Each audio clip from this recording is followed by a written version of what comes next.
Assalamualaikum warahmatullahi wabarakatuh. Salam sejahtera buat semuanya dimanapun Anda berada seluruhnya.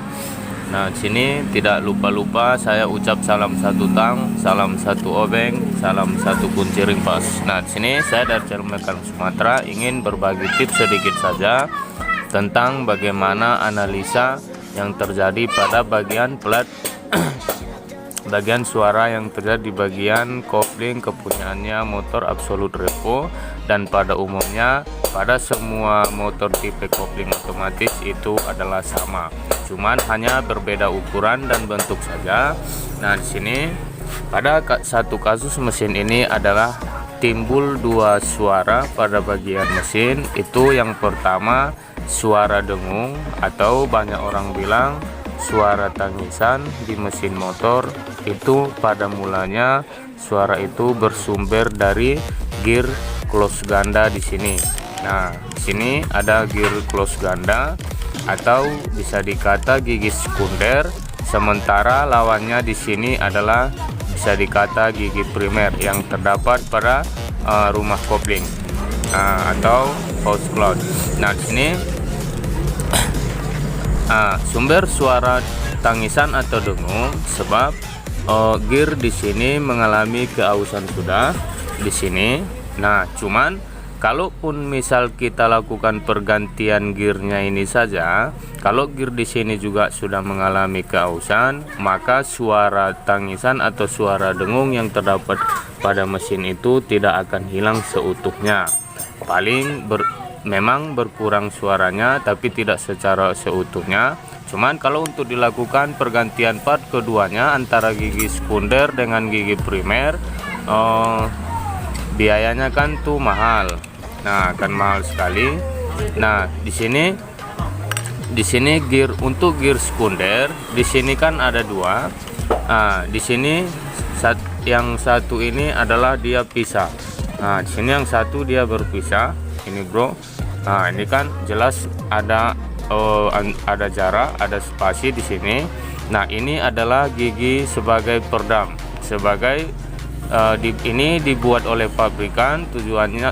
Salah satu tujuannya adalah sebagai gigi peredam untuk meredam dari suara dengungan tersebut. Cuman jika ini sudah mengalami keausan, apalah daya, wajib pasti tetap akan bunyi juga. Nah, di luar itu gigi yang kecil di sini ini juga bisa sebagai patokan untuk kita untuk mengetahui keausan gigi sekunder. Nah, karena ini tidak akan bersinggungan keras langsung dengan gigi primer, sehingga dia gesekannya agak sedikit lebih lambat daripada gigi sekunder itu sendiri. Nah, untuk makanya sebagai patokan untuk mempermudah kita memeriksa gigi di sini, gear di sini, memeriksa gigi sekunder, maka bisa dilihat daripada gear yang di samping sebelah sini. Ini gigi peredamnya. Nah, di sini. Nah, pada mulanya ketebalan dari gigi asli sekunder dengan gigi peredam di sini pada mulanya ukurannya itu adalah sama. Maka karena ini yang duluan cepat habis, maka ini yang harus diperhatikan. Nah, perhatikan antara ini dengan ini, apakah masih sama ketebalan ini dengan ini. Nah, nampaknya kalau untuk satu kasus ini di sini sangat jelas sekali. Di sini kalau diambil alat simetrik, alat ukurnya, maka perbedaan di sini jelas sekali, hampir bisa dikata 1 mm lebih bisa dikata. Nah, sini inilah sumber suara dengung. Nah, tadi kan suara di sini ada dua, suara tangisan dengung dengan suara kalau pada saat langsam timbul suara sesekali tok tok demikian. Nah, itu sumber suara dari karet dapur close. Nah, di sini kan baut sudah saya lepas. Nah, kalau ini ditahan, maka di sini kalau saya ambil pergerakan di sini akan ada. Nah, sini akan ada pergerakan di sini. Nah, yang terjadi antar pergerakan ini adalah antara dudukan kampas kopling dengan gigi primer. Nah, ini harus menyatu kuat, disatukan oleh paku keling, diantarai oleh ada 6 buah karet. Ingat, untuk karet dapur close ini sama saja dengan kepunyaannya Supra Series atau Grand. Nah, itulah sumber suara yang sering terjadi pada mesin tipe kopling otomatis, yaitu suara dengungan atau suara tangisan pada gigi sekunder. Nah, yang satu pada karet dapur close, atau suara klotok-klotok dengan jeda yang sangat jauh pada saat stasioner. Nah, sekarang di sini saya mau melakukan pergantian, hanya di pergantian karet dapur close dengan close ganda komplit saja. Maaf, di sini saya tidak melakukan pergantian parts yang orisinil. Nah, di sini saya menggunakan ini kepunyaannya pabrikan dari merek Aspira. Nah, ini seperti ini wujudnya, bro. Nah, ini harganya kalau di daerah saya berkisaran 300 lebih. 300.000 lebih. Ingat, beda daerah beda harga ya, bro, tidak sama karena jangkauannya sangat berbeda-beda sekali. Nah, untuk satu kasus motor ini, di sini saya hanya melakukan pergantian pada kopling gandanya saja komplit, sama nantinya ini karet dapur close. Nah, di sini bisa kita cek di sini untuk keadaan kampas ganda.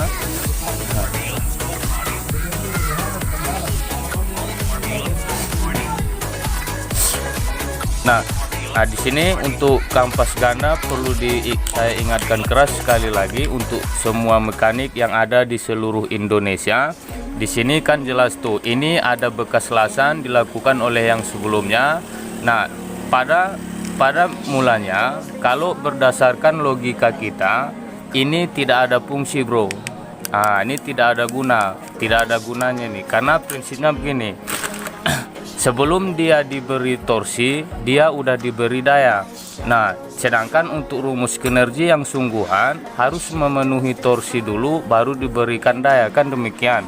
Nah, kadang ada yang ini ada dua metode cara mekanik kita.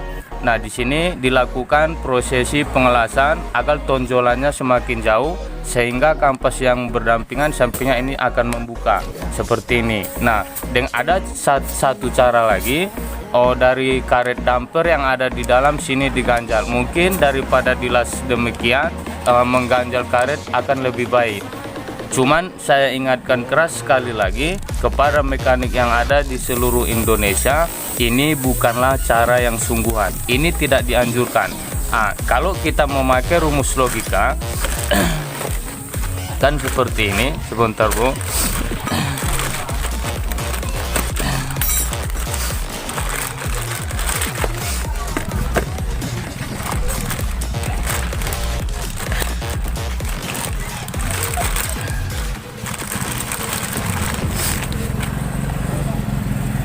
Nah, dia seperti ini. Nah, tujuan daripada memberi selah di sini adalah supaya kampas gandanya kan terbuka lebar. Nah, di sini apapun yang terjadi, di sini harus ada spelling. Ini terlalu mentok misalnya demikian. Jelas sudah, bro. Seperti ini itu tidak boleh ya, bro, tidak bisa. Karena rumusnya begini, sebelum dia mendapatkan torsi sehingga dia sudah diberikan daya terlebih dahulu, itu tidak bisa. Istilahnya jika di suatu ibaratkan di bahasa awamnya, bernapas dulu, bro, baru bisa, bro. Kalau langsung lo genjot nggak akan bisa, bro. Demikian, bro. Memang jika misal kampas sudah mengalami keausan kalau memang harus sistem akal, silakan, boleh ini diakali agar dia ngembang. Tapi yang paling penting di sini adalah ini harus ada spasi. Nah, ingat, saya ingatkan lagi, di sini harus ada spasi. Memang saya ulangi, kalau berdasarkan logika kita, kalau dia rapat gini kan bukaannya lebih jos, lebih tidak, itu tidak masuk rumus. Ini mesin adalah teknologi, semua diatur oleh spesifikasi, tidak semena-mena kita, bro. Nah, oke. Sampai di sini agar semua bisa dipahami, khususnya para untuk pemula. Saya dari Mekanik Sumatera, saya akhiri, wassalam, jos.